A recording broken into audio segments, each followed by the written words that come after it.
अच्छा, आप दबाव की और प्रेशर की बात कर रहे हैं, कल लोग भी आप इसीलिए लेके आ रहे हैं कि पूरी दुनिया देखे, और दबाव एक पॉलिटिकल जो आपका राइट है कि प्रेशर पड़े, आप इनसे डील भी सबसे कर रहे हैं।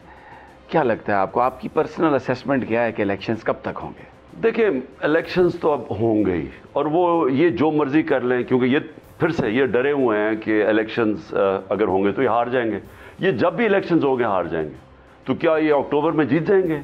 इनकी तो जितनी देर ये रह रहे हैं गवर्नमेंट में, ये तो घरों से बाहर नहीं निकल सकेंगे, क्योंकि जो हालात मुल्क के इन्होंने पैदा कर दिए हैं। देखिए, सबसे बड़ी चीज़ तो महंगाई है।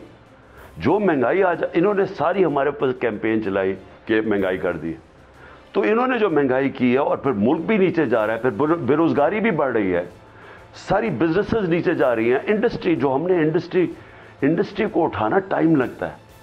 यानी जब इंडस्ट्री आप मसलन किसान की मदद करें तो 6 महीने में उसकी फसल है, तो 6 महीने में उसका रिजल्ट आ जाता है। आप अगर इंडस्ट्री लगाते हैं तो साल, 1.5 साल, 2 साल उसके बाद उसका फ़ायदा होता है, तो वो टाइम लगता है। तो हमारे चौथे साल में हाईएस्ट पाकिस्तान की इंडस्ट्रियल ग्रोथ थी, आज वो 0 पे आ गई है। तो इनके ये जितनी देर रहेंगे मुल्क तो नीचे जाएगा।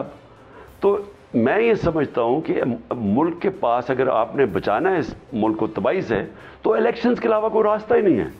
लेकिन अगर ये इलेक्शन थोड़ा सा भी डिले होते हैं तो फिर आपको ये जो एक टेम्पो है, लोगों को बिल्कुल इस तरीके से इन्वॉल्व रखना सियासी तौर पे एक बड़ा चैलेंज होगा, क्योंकि अगर कुछ नज़र ना आ रहा हो तो आम आदमी मायूस भी तो हो जाता है। नहीं जी, देखिए, इलेक्शंस क्या ज़्यादा से ज़्यादा अक्टूबर तक चले जाएंगे, अगला अक्टूबर ही आ जाएगा ना। लेकिन हमने अपने ऊपर अब पूरा प्रेशर रखेंगे। यानी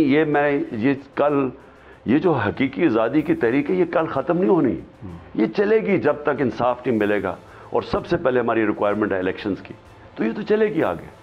ये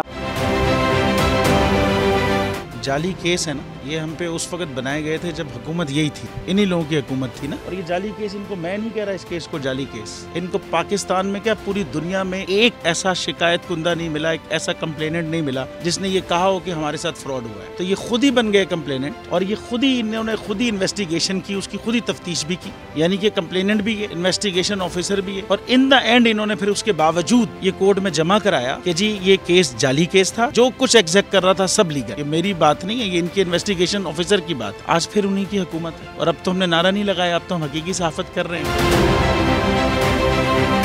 आप ये समझें, ये जो हक है ना, हक पे खड़े रहना और हक को बोलना, ये दूर से लगता है तन्हा हो गए लोग। आप खान साहब को देखें, तन्हा दिखाई देने, सारी जमातें मिलकर उनके खिलाफ हैं, लेकिन आज भी पाकिस्तान की आवाम उस हक की आवाज़ के पीछे जो है 80% से ज़्यादा आवाम उनके साथ है। एग्जैक्टली इसी तरीके से बोल की कहानी है।